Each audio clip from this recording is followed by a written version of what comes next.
get it. There's like this whole thing about a certain president we're following, but now I was talking about what's been going on with Boss Man and everything Okay, else, so. gotcha. Yeah. Oh no, yeah, I'll be fine. He who should not be named.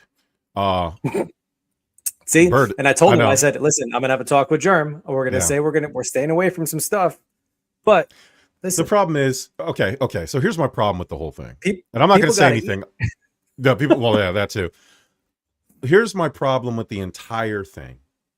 If that's the case, then just don't tell me, because like just don't tell me, man. At the end of the day, because I'm going to defend this thing that we got, and again, I am going to be 100%. good. I get that, but Yeah. we got to make sure. I hear you. So we're gonna be good tonight, Jerm. We're going to be good. I gave my word. We know, and he said he's watching, and he is. Even when I talked to him today, he's like, "I'm going to watch you tonight," and I said, "Thank you, appreciate the support." Well, in lieu of that, to put us in a better mood, Bird, it's National Grape Day, and that's not a euphemism that we usually use the word grape for around here. No, God, no, Jesus. I was in the Air Force, so that's nothing new for me. But I'm talking about real grapes, the fruit, and I really love grapes. I love grape everything. I'm actually drinking a Grape Ghost right now. It's the best energy drink flavor in the world. Are you a grape guy? I am. I'm not. I'm a grapefruit, like the fruit. I don't care for the flavor of it though. My kids love it. Like their juice, they want that like grape flavoring, and I'm like, I don't care for it. I think I was scarred from childhood from having like all my cough medicine was grape flavored, and now that's all I can taste when I drink something like that. I can't do it. So I had grape moonshine over the weekend. Oh, which was yeah, that's right. I forgot. You're like in the moonshine state. Jesus. Yeah. So I'm up visiting a friend in the Raleigh Cary area, and one of their friends showed up with a jar of grape moonshine, and then a jar. As all friends do. As all friends do. I guess his neighbor or his coworker. I couldn't remember exactly who made it. It wasn't him, but he had brought over a sample of this grape moonshine, also a gallon of apple pie moonshine, which was all right. Delicious. That I would mess with 100%. That was good. Now the grape moonshine is funny because you mentioned cough medicine. Of course, not to say anything, but I am of a certain persuasion that is just naturally gravitated towards grape flavored anything. And of course, I tried the grape one first, and it did taste like cough syrup. And so I didn't like it. It was okay. It was smooth. That was the thing I will say about it. It was very smooth. Like I didn't, that moonshine has that, your throat was on fire. Yeah, that ethanol type, flavoring to it. I didn't have any of that. But the apple pie, Bert, I got to tell you, it tasted like America. And I will. So I will mess with that every day of the week. I went to the Yankee game on Sunday. Mm-hmm. My nephew was up. We brought him for his birthday. It's a 2-for-1 for me. Real proud moment because, I don't know if you know this, but my wife and I, we met over the love of the Yankees, which is why one of the many reasons why I married her. And she actually agreed to marry me for some reason. I still tell her every now and then, I was like, you're going to wake up sober one day and leave me. But that's besides the point. So I made it her, like I said, hey, for Mother's Day, we're going to go to this Yankee game. And then since, my nephew was up, we're going to bring him for his birthday too. So great. 2 gifts out of the way at once, husband of the year right now. So anyway, it was a fantastic game despite sitting in the rain. Aaron Judge walk-off. But the reason I'm telling you this story, because it's related to apple pie, they sell these ice cream nachos that I think you can either get like either apple pie topping or like peach cobbler topping. Didn't get it because we opted for the ice cream that looks like little chicken wings instead. I'll send you a pic. It was awesome. But yeah, dude, I saw that. I was like, what a great idea. They give you like little waffle cone pieces as like the chip, and then it's soft serve, and then they put like that topping on there. And I saw the apple pie one, and I was like, yo, if I wasn't getting these little novelty ice cream things, I'd totally mess with that. I'll mess with apple pie anything. I don't even care. Yeah, so I will get a sample of this apple pie stuff by the gallon in September as we plan to get together for this Mets Yankees 9/11 game. So hopefully I'll have a gallon of. I'm gonna have to drive though. Probably can't fly because I don't think you're allowed to bring. Well, maybe if it's. I mean, it's sealed bottle and anything but carry-on luggage. I mean, listen. I don't bring toiletries with me. I hit up the dollar store every time I travel. I travel light. I don't bring socks. I don't bring underwear. I don't bring toiletries. I hit the dollar store when I go wherever I'm going, and I get all that shit. That way I don't have to worry about it when I leave, because I will not bring my Sonicare toothbrush again to Tampa Bay and leave it in the bathroom ever again. $99 toothbrush. So that don't happen again. But anyway, yeah, I'll just stuff it in like a shampoo bottle. That's what I'll do. I'll smuggle it. I don't know if smuggle. I'm not allowed to talk about the network's legal issues, but smuggling, I got all that and more for you guys. Those are your own legal issues. Yeah, my own legal issues.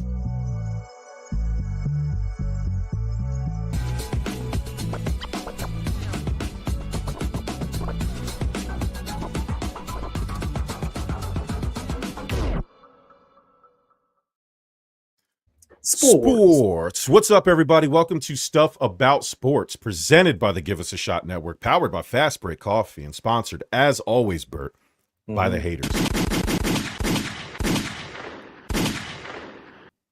Shout out to y'all. Shout out to all the first timers, the last timers. I was waiting for one more. I was waiting for it. Yeah. I always do that little extra one just to keep everybody on their toes, right? Yeah. You know, please like, share, subscribe. Hit up the Facebook. Hit up the Instagram. Hit up us at Give Us a Shot Network on TikTok, Instagram, and Facebook. Please, please, please like, share, and subscribe. Tell a friend, tell a family member. If you don't do any of those things, then I hope you have to listen to Kylie Minogue on repeat for 24 hours. And, well, no, I like Kylie Minogue. Never mind. What's it? Yeah, I was like, ain't nothing wrong with that. Yeah. How about listening to Cardi B read To Kill a Mockingbird for 24 hours? That would be... Actually, I probably 24 hours straight enough for 15 minutes, maybe. And then after a while, I'm like, all right, yeah. Strong accent. What's up, man? How you feeling? Everything? I like your new house behind you. Nice. Yeah, you like it? Yeah. It's awesome, one of those things where, we are in process of making some changes, but I had to change my desk situation around, so I no longer back up behind a wall. So, rather than put the normal living room that my wife keeps nice and tidy behind me, it looks great, don't get me wrong, but prefer something of the virtual background variety. So which is why my head looks kind of weird right now, but it is what it is. It's nice. Actually, this is what I'm hopeful for my next home. I know, it's nice, something to aspire to. Bert, before we start having too much fun, let's start with some sad news in the world of NASCAR. Sad. We don't cover NASCAR very often. Quite frankly, me and Bert don't know much about it, but we know who the stars are and we know the names are. And we have to say rest in peace to Kyle Busch, who is from North Carolina, where I currently reside. He didn't just win these races; he hijacked the entire weekend. Whenever he was on top, held the record books hostage for a while, and basically most times that he raced, people were asking who was coming in second. So, how'd you like when you heard the news about Kyle Busch? Like, what did you think about that? I mean, it's one of those things where you have to look down at your notifications twice and you're like, what? Like, did I read that correctly? Like, surely that's a mistake. And, the name, but I think that the biggest thing to look at is when these things happen and, the outpouring support and impact of people just sharing either their memories or these moments and these events, and not a bad word is said from his fellow competitors to the fans. He was just a man of the people, super young, 41 years old, just, so unfortunate, young family in itself. And, look, to have that much of an impact on the sport that you are in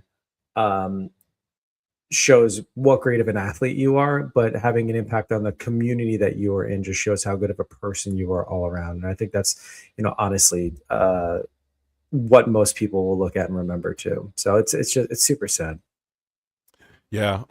He has 234 all-time wins. So, I mean, he's won across all three national series, 63 Cup Series victories, 19 consecutive winning seasons. So yeah, I mean, absolute legend. I'm not going to sit there and pretend that he's on the Mount Rushmore or anything. I don't know that much about racing. I just know that he's 100% one of the all-time greats. Like when you talk about the sport of NASCAR racing, stock car racing, Kyle Busch is going to be one of the names that many people bring up. On top of being like a mainstream star, there's stuff to that because we've seen players in sports that are media stars. They may not be stars to their sport.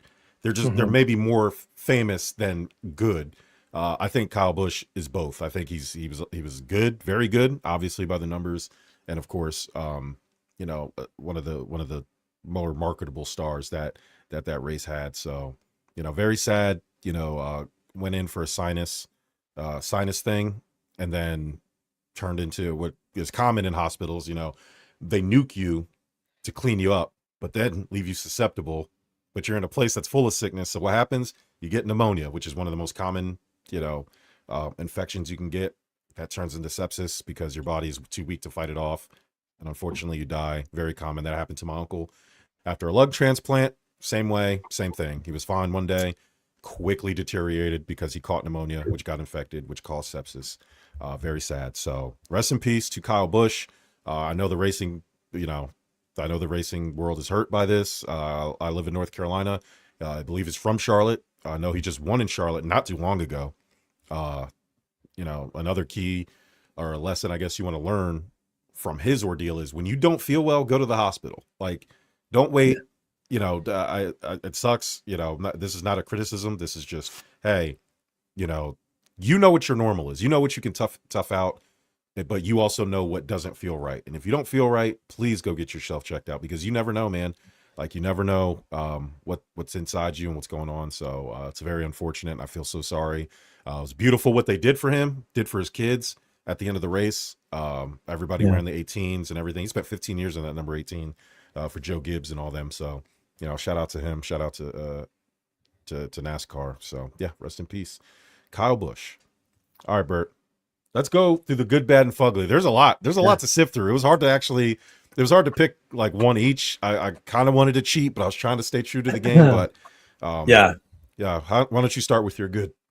I think I think I gravitated to some of the more common ones, to be honest with you. So yeah, starting with my good, and I'll be honest with you, I don't know. It's not necessarily a homer response by any means, but I think my good has to go with the Vegas Golden Knights. No. I'm switching it up. My good, which is also going to result in a fugly later on. Oh. Basketball's back in New York, Jerm. I don't know if you know this. No, I hate to remind you of the fact, and it's probably going to sting more coming from a casual fan such as myself, but are you talking about the 11 straight wins that the Knicks have right now, and the fact that they just mowed through Cleveland, much like they did with your 76ers, but to bring not just a championship series back to New York, but trust me, dude, I was in New York yesterday, buzzing. You couldn't, the amount of hats, shirts, even in a corporate setting, walking through an office building, Knicks fever is here. The city is back to life. It's good to have a team that's actually competing for a championship in basketball in quite some time.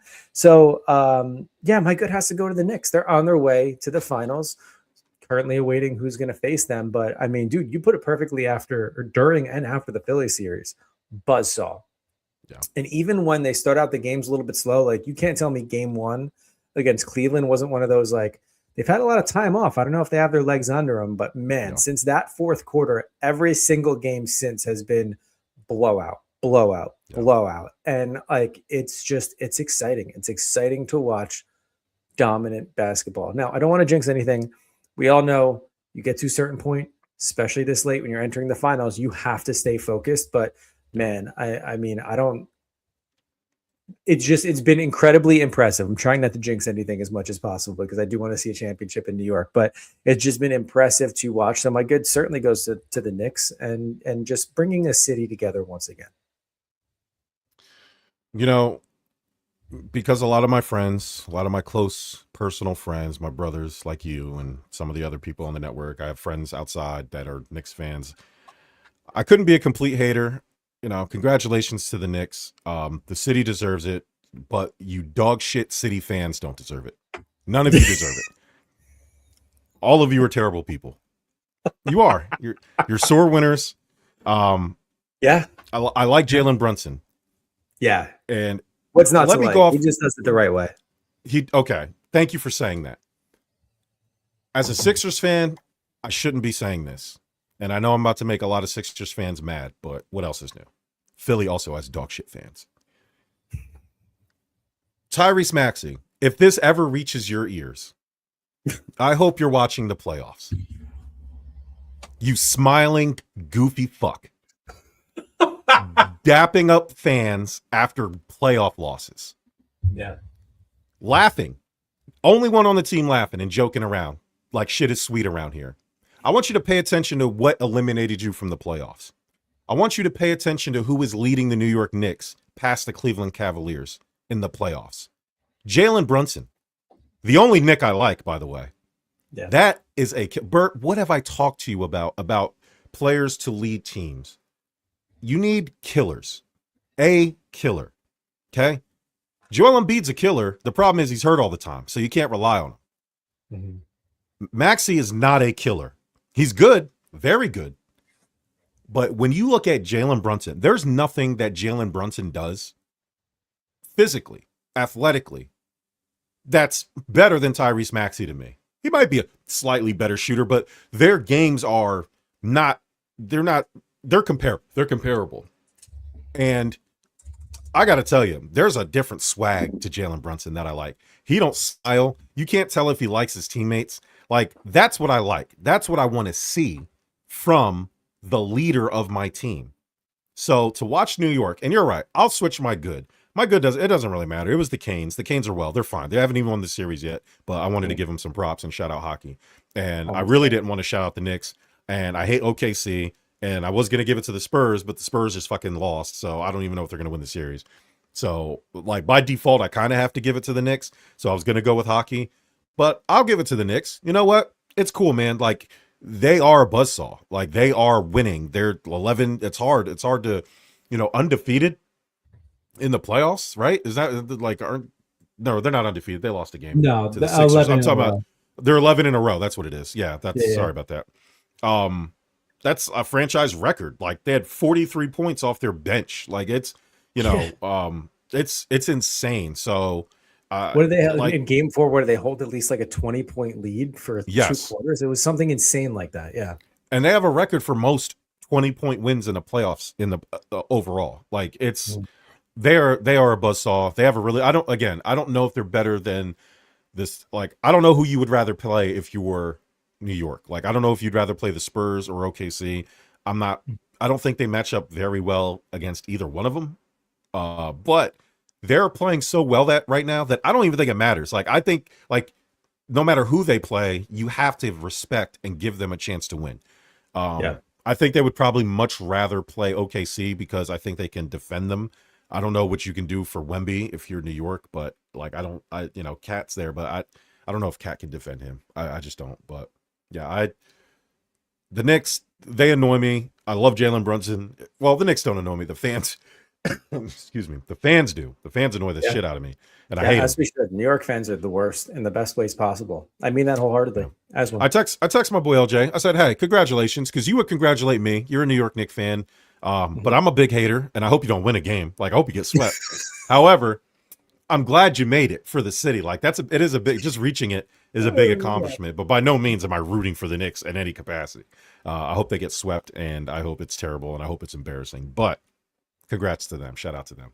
What do you got for your bad? Nice of you. Yeah. Thank you. The bad, so the bad has to go to the Colorado Avalanche for getting swept by the Vegas Golden Knights. And don't get me wrong, I want to take nothing away from the Golden Knights. They are a complete team that knows how to fucking dig in and win. And they are dogs out there on that ice. I'm giving it my bad because we're talking about a team that's won the President's Trophy. They were the best team in the league. They were a juggernaut all season.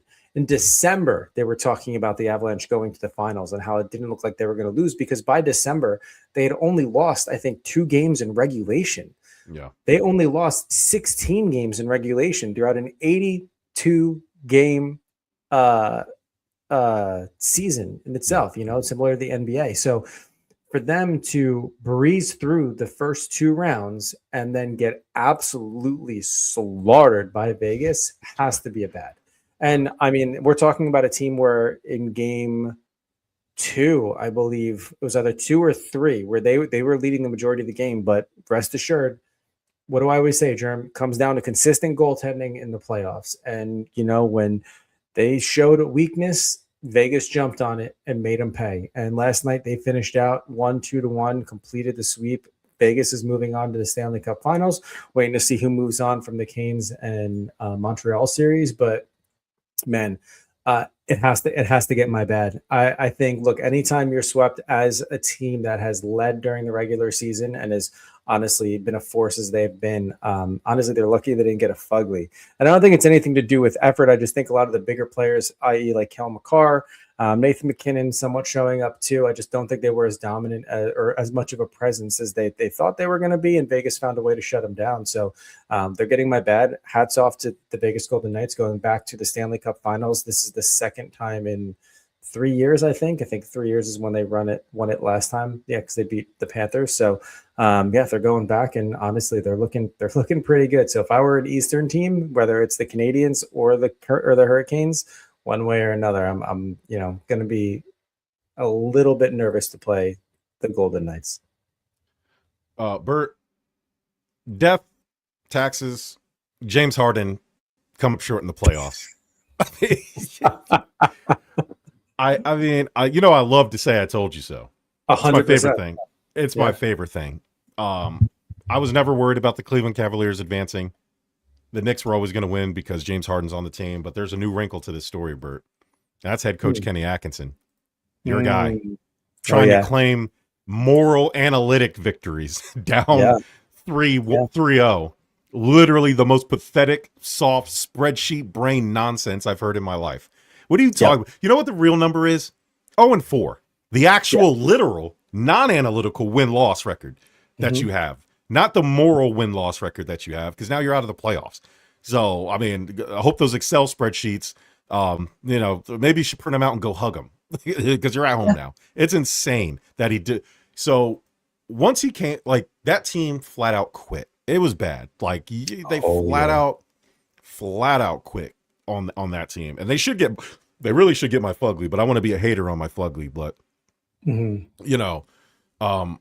if I had to hear him talk about expected win probability and shot quality metrics, you're down 3-0, bro. Like I was losing my mind listening to Coach Kenny Atkinson, who, by the way, the Cavaliers have already put out basically notice that they're going to keep him for year 3, which is fine, but it's like, you can't sit there and tell the media that they technically won 2 games based on the analytical metrics. Like what are you talking about? What are you talking? Listen, I'm not anti-analytics. Analytics are math. They are important. And I understand, like, stats tell the story, but they don't tell the whole story. You have to go out there and win the game. Maybe the most important stat. You can use stats to justify a loss. I get it. But you can't say shit like you bust out the stats when there's a great player on a bad team and people try to say that player's bad. And I'm like, well, no, he's not. Like, because winning and losing is a team thing, but you can't say the team technically won. What is that? It's insane. That's the goofiest shit I've ever heard from it's anybody. So insane that it's actually getting my Fugly this week. Nice. It absolutely is. And for many of the points that you said, but probably one of the biggest ones is the fact that how can you say that knowing that you're going into elimination? And how can you say that analytically we've won 2 of the 3? Analytically, you haven't won shit. I know what the numbers are telling you should have happened, but then when you look at the fact that your shooting percentage was less, okay, and that it was expected that this was this way, but they were doing better than we thought. Yeah, that's in-game management, and that's just coaching a team. Like, I can sit here and have predictions about what I think will happen based on analytics, but if things aren't going the right way, you have to manage that in the game. And it's just so, I think this isn't the first time we've seen it in 2026, by the way, because we can hang this analytical banner in the rafters right next to Nathan McKinnon after the gold medal game against, he was a Canadian player against Team USA. He said, I'll let you decide, who won, who was the better team today. And it's like going back to comments like that. It's like, well, the team that won was the better team. Like, right. I don't care how hard you played. If you didn't get it done, you didn't get it done. You were, by definition, you lost. Therefore, you were not the better team. Yeah. John Cooper, as much as I think he's a fantastic head coach for the Tampa Bay Lightning, we all remember not too long ago, Game 7, the Montreal Canadiens only shot, I think it was like 8 or 12 shots or something crazy, and ended up winning that game. And afterwards, he said, sometimes you win the game, but not the score. No, you don't, John. Yeah. No, you don't. You know how you win the game? You win the score. That's it. Mm-hmm. That's it. Shocker. You put points up. That's what you need to do. And I hate to call your boy out, but Rod Brendamore said something years ago. It was probably 2-3 years ago when he was losing in the Eastern Conference Finals because he had a knack for that. And I'm hoping it doesn't repeat this year. And I do like Rod, but he said, like, look, he likes his game plan. He likes the fact that they were playing, and statistically speaking, they should have been winning. But the problem is they weren't. I have such an issue with these comments because it doesn't make sense. And it's just a scapegoat. I want you to be realistic. Hey, the analytics are pointing. I like the way we're playing, but we have to find a way to get it done. But we have to find a way to get it like that. That sentence should be everything you need on a tail end of a press conference like that to just round it out. Like, hey, this is what we're looking at like, but guess what? We got to make some adjustments. It was nonsense. You know this. When I saw that, I texted you. I was like, this can't be real life right now. It absolutely can't. And I said, spoiler alert, I'm bringing this up this week. It's insane to me. It's absolutely insane. What have we gone to in a place of sports where we're saying we're winning the game by not winning the game? Yeah. Absurd. Gen Z, man. I don't know what to tell you. It's their fault. Matter of fact, Bert, you know whose fault this is. Hold on. They do. Hold on. You know whose fault this is. This is, as soon as I can find it, liberal media. Okay. So, I'm also embarrassed because when the Sixers fired Brett Brown or Doc Rivers, I wanted Kenny Atkinson. Oh, no. Yeah. When they fired Brett Brown, the Brooklyn Nets at the time had fired Kenny Atkinson, who had a winning record, brought them to the playoffs. Then they became dog shit after. I wanted Kenny Atkinson, and we ended up with Doc Rivers instead. So I'd be happy with Kenny Atkinson now. But yeah, you can't say stuff like that. You brought up my Canes. They are leading the series 2-1 over the Canadiens. They have a big responsibility to extend Canada's losing streak of not winning the Stanley Cup for like 36 years now. Or extending it to 36 years or whatever it is. They're currently winning right now. They're winning 3-0 at the end of the first. End of the first period. So this is it's a nice thing. So my Fugly, just to be a hater, Oklahoma City, y'all, you're a good team.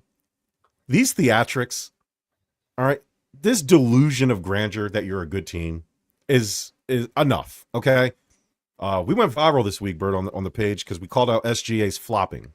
His whole team does it. If you watched it, their whole team does it. And I was actually proud of the Spurs, even though they lost last night's game. At the end of the game, they were like, you know what? You're going to flop anyway. They just started body checking dudes, like hard fouls, which you can appreciate, and I appreciate. We're kids. We grew up with 90s basketball. Like, there's no such thing as easy buckets. Like, I miss that basketball. If you're going to continue to drive, I'm going to put you on the deck, period, and make you think twice about it. I'll take the foul. I don't care, but watching the Thunder arrogantly move about the playoffs and act like they've figured out some basketball secret. No, you are hunting for whistles. And I blame the NBA because they allow it, but you guys have no pride. Like it's almost selfless now. It's almost I watched SGA shoot a jump shot, Bert. De'Aaron Fox sidestepped him because he was like, I can't touch him because they're going to call a foul. I watched SGA kick his feet towards De'Aaron Fox and land and then fall on the ground and got a foul call. De'Aaron didn't touch him. They need to do what the NBA needs to do is do what soccer does. Because flopping technically is supposed to be an offensive foul. They changed that rule a few years ago because players, what they would do on 3-point shots is kick their legs out and get a foul call, and that became dangerous because I think a player got kicked like in the net, in the chin or something, or broke a jaw or something. Anyway, Jesus, they don't really enforce that. If you flopping, that should be extended to general flopping. If you're caught flopping, they should do what soccer does. You get a warning, yellow card. Second time, red card, you are out. And it should be a 1-game suspension. You have to make these things harsh to deter people from wanting to flop. I would start suspending players a game for flopping infractions. Like I said, you get a warning. Hey, don't do that shit no more. More flopping, you're kicked out, and it should be swift. And you should be able to challenge it. You should be able to challenge on that. It doesn't make any sense. And again, people are going to criticize me because I have a Joel Embiid jersey behind me, and he does it too. I get it, man. But SGA, if you take away his free throws, he only averages 15 points a game. Like they'll look at the box score and say, "Oh, we averages 32 points a game." Well, yeah, but if you take away the free throws, he has 432 more free throws than the next player in the league. It's insane how many fouls he draws. And some people will say, "Well, I appreciate that. He's he's mastering the game." No, he's mastering how to play the officials. Is what he's doing. He's not mastering shit. So fuck him. Like fuck SGA. They're getting my Fugly. I hope Wemby and them get their shit together and get them out of the playoffs because I'm tired of it. So, another Fugly, Bert, that possibly, I mean, depending on what side of the aisle you're on, this is your segment, okay? This past week, Jaxson Dart introduced Donald My segment Trump. because I'm a Giants fan. 100%. Again, I made a take on this last week. We didn't do a show last week, but I wouldn't feel right letting it pass without getting your thoughts on it because you are a New York Giants fan. This is, I'm guessing, your franchise quarterback. They seem to have a lot of faith in this kid based on all their offseason moves. To say at this point that he is, for the hype around it and what's been building, I think he's the franchise quarterback. There's no doubts about it. We know who's starting this year. So let me phrase it to you like this, okay?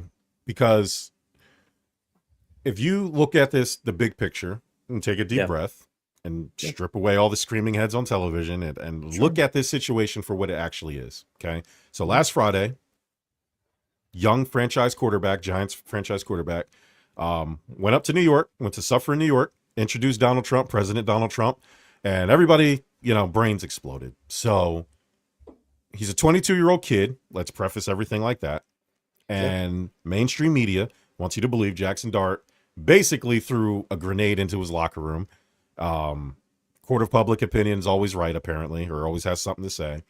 And basically the court of public opinion is saying, oh my God, can't believe Jaxson Dart completely fractured the New York Giants locker room before the season even started. What say you about Jaxson Dart introducing Donald Trump? Big deal or no big deal? I think it's a big deal in the media world and the individuals on social media. I think it's a big deal for anybody in the locker room who obviously sees this as polarizing and has to have this conversation with Jaxson Dart about why they feel a certain way to anybody connected to Donald Trump, and understanding that if there is true support there, like why someone might feel the tension there in the locker room. I'll go ahead and reference your social media post, which I thought was a brilliant take. It's a big deal if you want to make it a big deal. However, you have to respect the individuality of people, much like we do with our regular coworkers.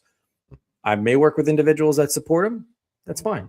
I'll work alongside you. I'll even be friendly with you. I'm not going to polarize people unless their individual actions start to affect, obviously, me and my role and what I do in my work, and that's just disruptive and so on. It doesn't mean I have to like you 100%. Obviously, we might have different takes on the political spectrum, but I think in this case, when we talk about athletes, politicians, the sport, and the NFL being obviously the one that has been in the spotlight, and it's been politicized for years now. I guess getting back to it, because I'm rambling a bit. I think I think people are making a larger deal than it is, right?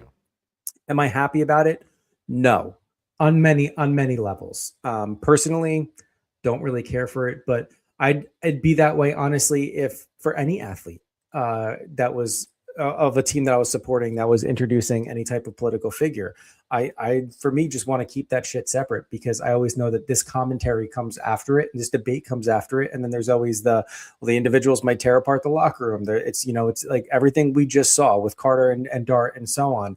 So I don't want it because I do think it could be a distraction. I don't want it because I think it just takes away, in this case, right? I think there are certain moments to use your platform and your voice, but in this case where he's just introducing the president of the United States, it just takes on a whole different meaning all around. But and back to your post, this isn't the first time we've seen this happen. It's not going to be the last time we've seen this happen. And we've also seen individuals completely skip out on going to the White House, depending on who's in the White House. How they always invite the champions. And we've seen that in all sports of if they don't agree or align with the political views, they'll sit out of a White House visit, even though they were invited in from a championship standpoint. And then what happens, Jerm? The same thing that happened to Jaxson Dart.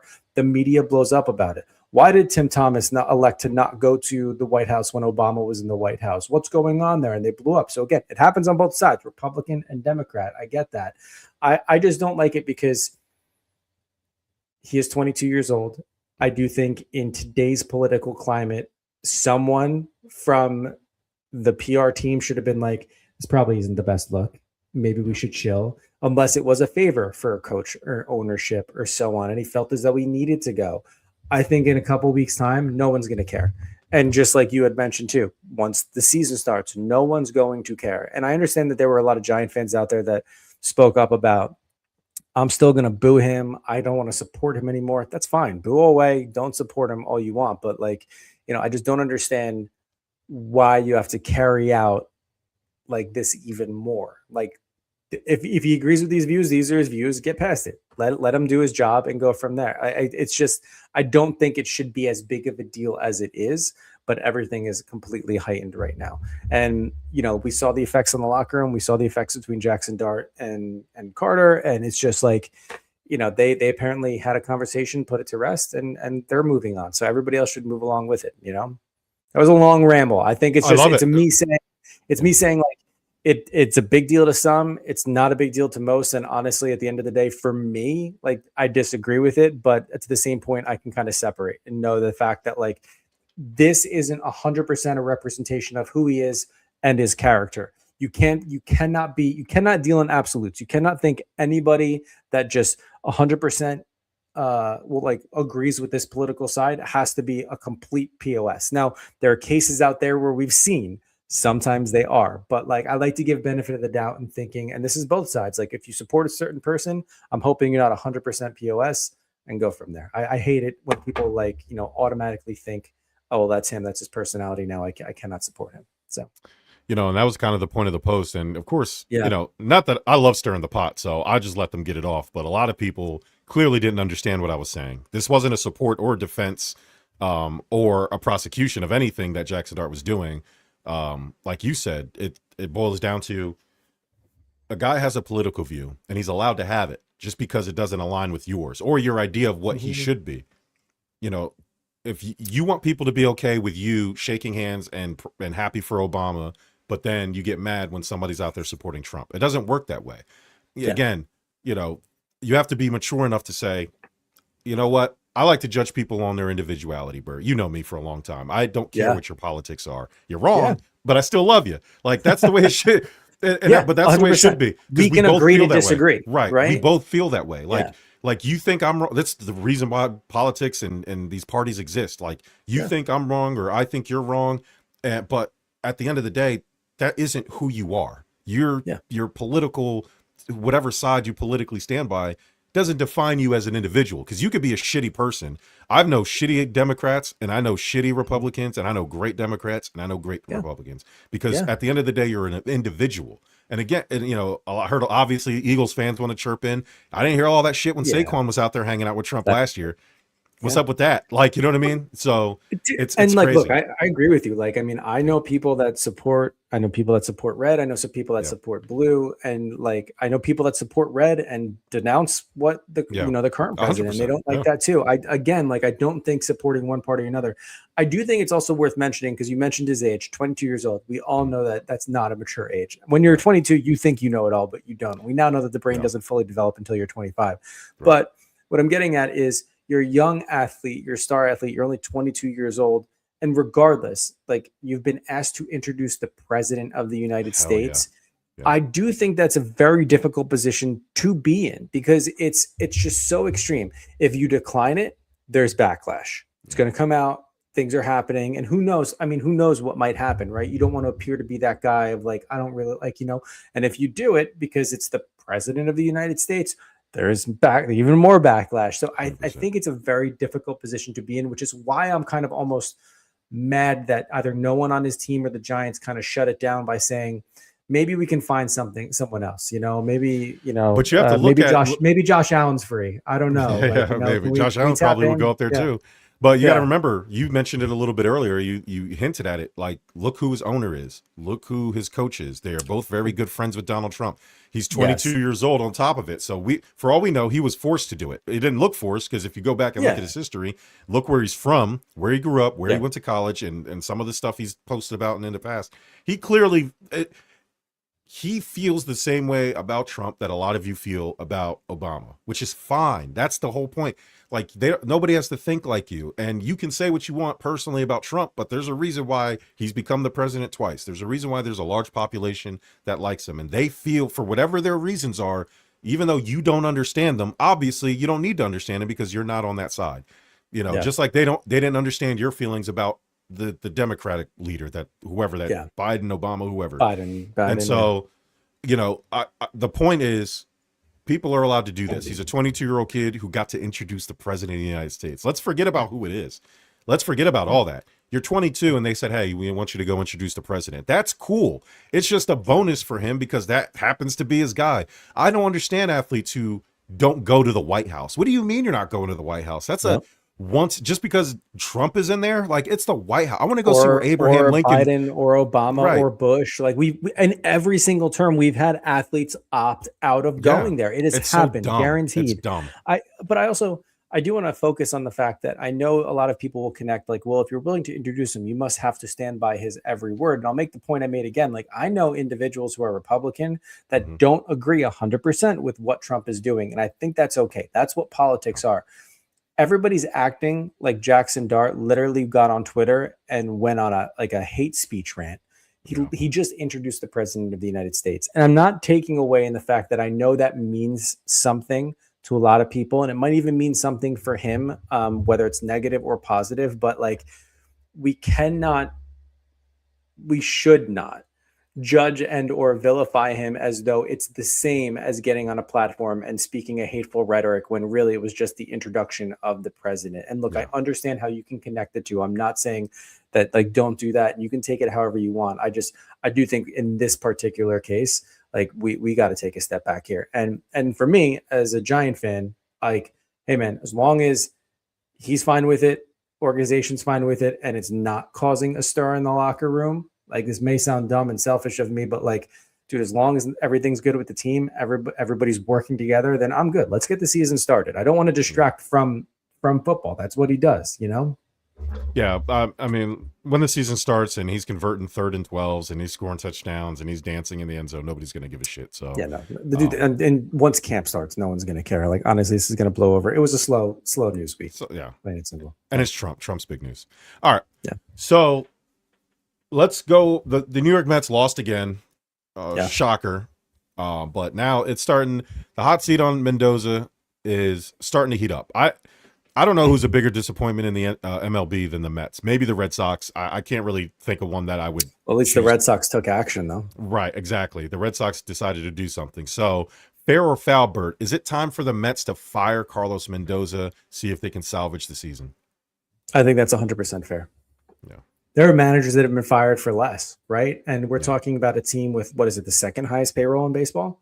Yeah. If not the highest. I think it depends on what we consider with, obviously the Dodgers and their payroll. But I mean, look, the best example, we spoke about this once Boston cleared house too. It's like they're in the same boat, right? One of the highest payrolls in baseball. They're not getting it done. So what do you look to? You have to look to coaching. You can't get rid of the players. You're not going to get rid of, a $200 million man that is Juan Soto. So like, you have to do something, and other teams are making changes. What are you waiting for? Whether or not you think your season is salvageable or not, why go through it? Why put the fans through it? Why not get new blood and see what's happening here?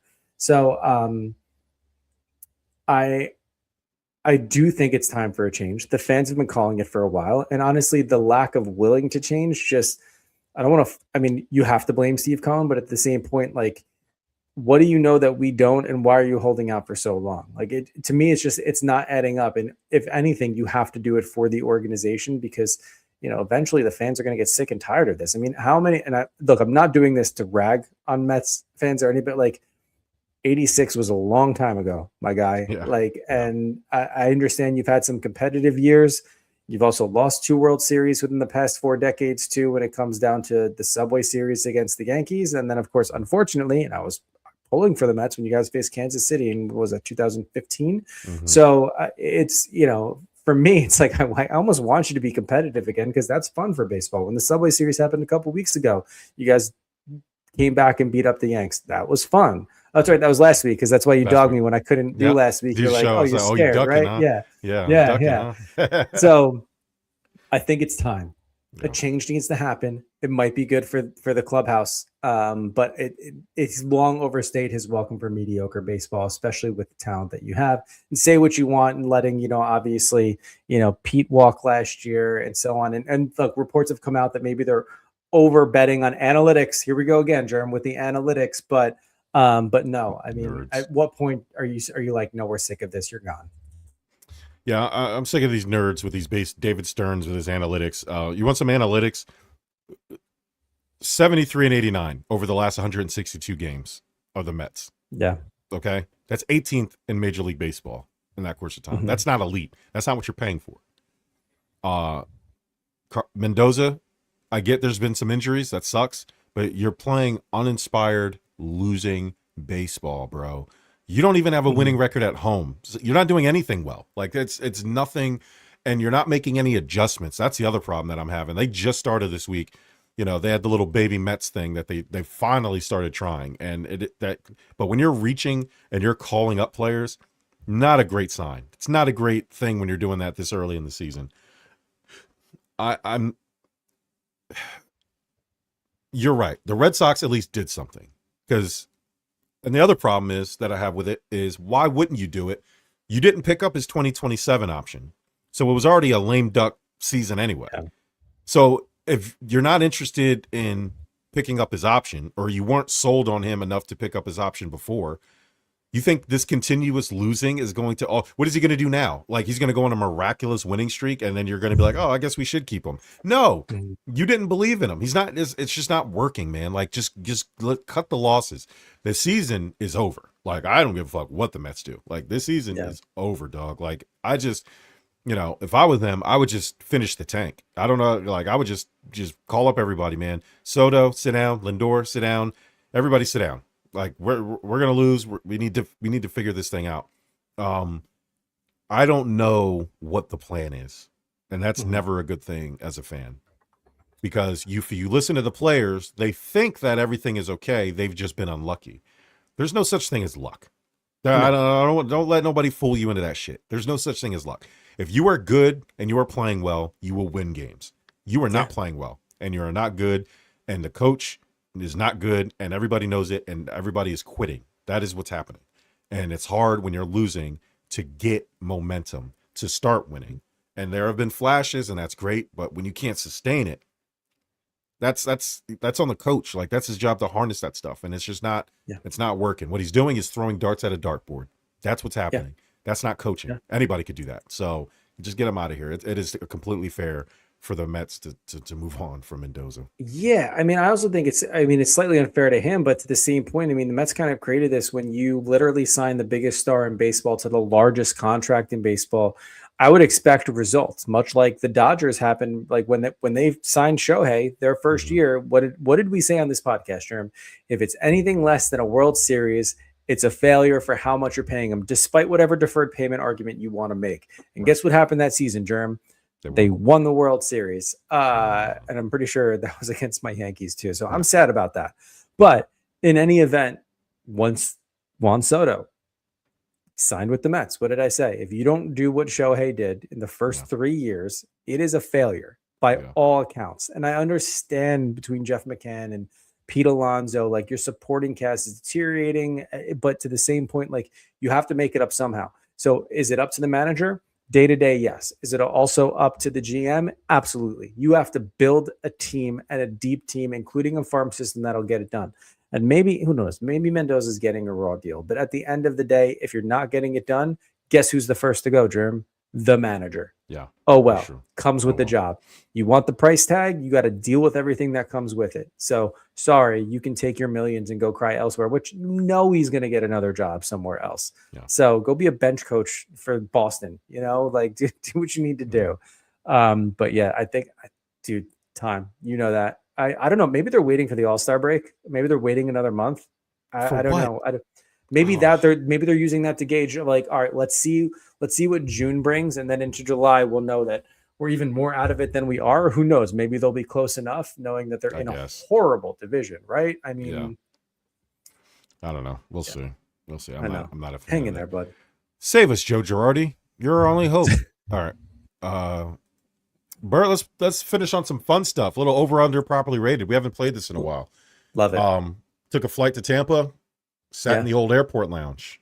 Bert, over-under properly rated. Airport lounges. So I travel quite a bit. You know that. That's why I picked it. Yeah. So I think I'm going to go with properly rated. I would border underrated too, but I'm going to go properly rated because look, some of these incur a cost, some of these incur a membership, but I will tell you, they are valuable for someone, whether you're traveling once or you're traveling multiple times a month or even a year. I think it's properly rated. Why? I don't want to sit at the gate. Those seats are not uncomfortable. I want some free snacks. I want some free drinks, and I want comfortable seats with a private bathroom just in case. Like they are worth every investment possible. To be for comfort. And we all know how miserable the traveling experience can be, whether you're going bus, train, or plane.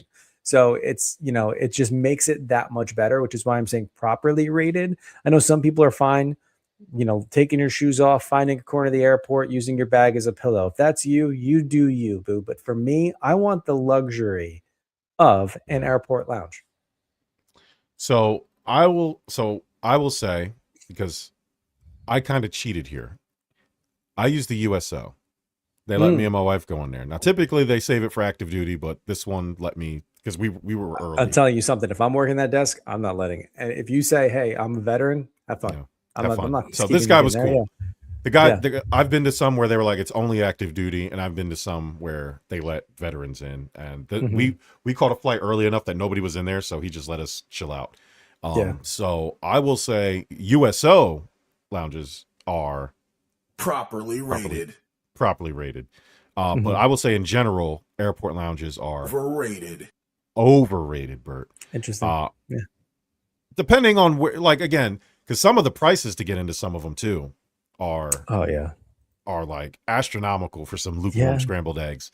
Ashley's great at Grouponing, so we didn't have to pay much. It was fine. We had a bit of a wait on our way there, so about a 45-minute extra wait. So we were there for about an hour, well, not quite 2 hours, but maybe a little hour and a half, something like that. So it was fine, but it was like, it definitely was like the illusion of exclusion, if you know what I mean. It was like, oh no, there's that. Yeah. So it was. I was like, man, like they could really just put this out and it would be fine. But they want you to pay. You're already paying a lot, like paying $6 for a bottle of water. Such a fucking scam, by the way. You can't bring your own bottle of water. You got to drop it off at TSA. But as soon as you pass TSA, you can go buy a bottle of water from their little stupid. You can bring like an empty refillable one and do the water fountain. Yeah. But for me, I'm like, I don't want to carry around a water, especially if I'm traveling and going. I don't. But man, there have been so many times they are expensive. I'll give you that. And sometimes they're tough to get into. Sometimes they're filled. But having that as an advantage if you're willing to pony up, which I've had to do several times, like the amount of times I've gotten to an airport and been like, because I schedule, hey man, if my flight board's here, I'm going to be at the airport 45 minutes early. That gives me enough time to go through TSA pre-check, hit the bathroom, grab a bottle of water. And then once I get to the gate, they should be boarding around that time.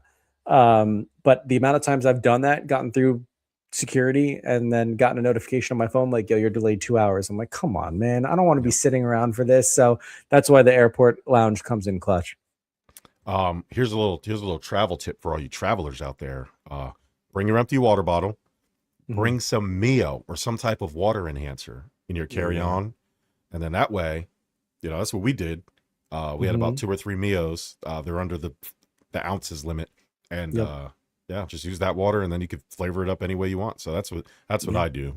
Liquid IV too. Liquid IV works too. Yeah, that's what Ashley, like the little powders. Does that. Yeah, she does the little powders because she likes. Or Element LMNT. That's another one we use. We like Liquid IV a little bit better though. They got some really awesome flavors. They got like a bomb pop flavor. They got ring pop flavor. They got like a bunch of different stuff. Yeah.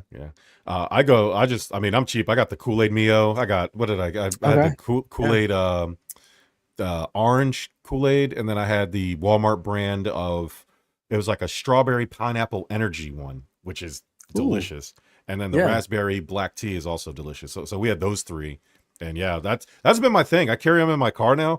I'll stop at 7-Eleven or Circle K down here, and I'll just get seltzer water.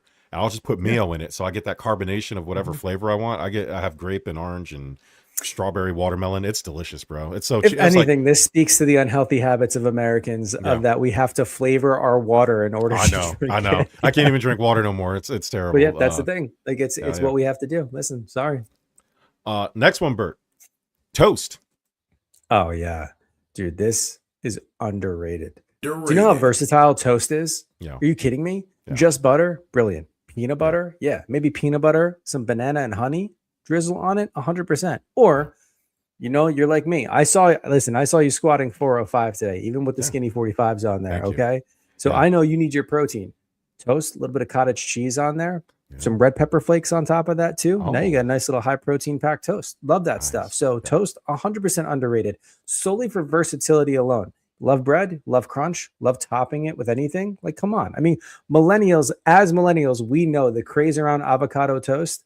It's not just the avocado that makes that dish, Jerm. It's the toast. The toast is the key.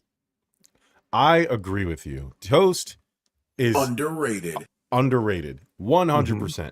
For that reason, right? You can make it any way you want. You can have you want a little sweet and savory. You want salty, you like anything you want, man. You can have toast with anything. So little avocado toast, throw a little fried egg on there, just drizzle some honey. Good.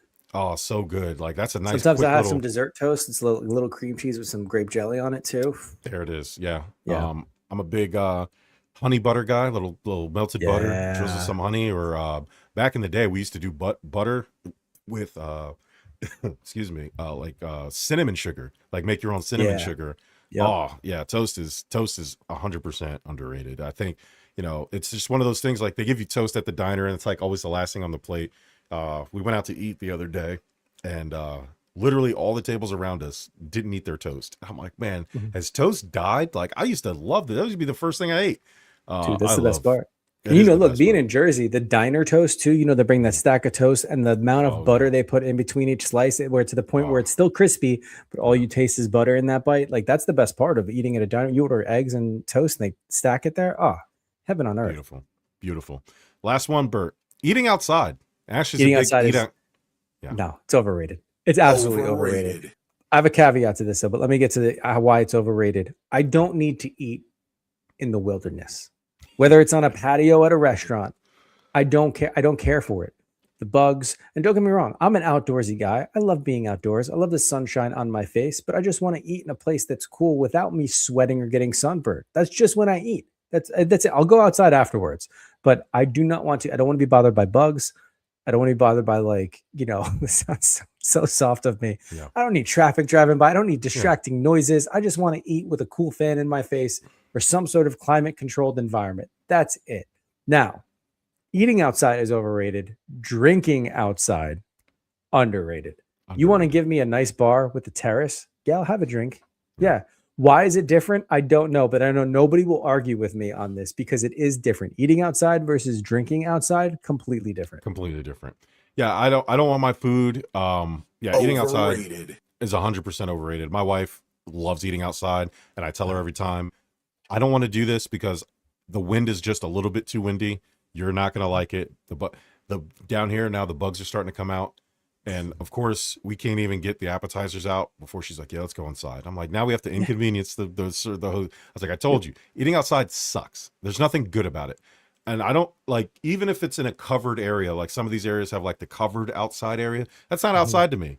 Like, it's just, it's just hotter than the inside, but like eating outside is dumb, and depends where you're at. Cause if you're in the city or you're in a downtown area, I got to breathe in all that car exhaust, and you got all types of shit going on. Like, I mean, you're going to see like even New York, which has some very nice outdoor spaces, but a lot of the restaurants, I mean, when you eat outside, you eat on the sidewalk, sometimes in a nice table area, but like, dude, I don't want foot traffic as I'm trying to like cut into my meal. Like, I don't need people like staring down on me. I just I don't want that. And to your point, you don't want to breathe in the exhausts. You don't want like anything. It's not pleasurable. It's not. No, there's nothing good about eating outside. Like, I don't need to. We make money now. Like, this is not the medieval times. Like, we can eat inside now. It fucking sucks, especially if I'm paying for it. Like, the amount of money I'm paying for, if a fly, and that's the other thing, if a bug lands on her food, she wants to like nuke the block. So why would you why are you putting yourself? Why would you want to eat in that environment? Why would you want to put it out there? Yeah, no. So every once in a while we outside. We went to a Mexican restaurant, and it was actually a really nice day. It wasn't hot, it wasn't windy.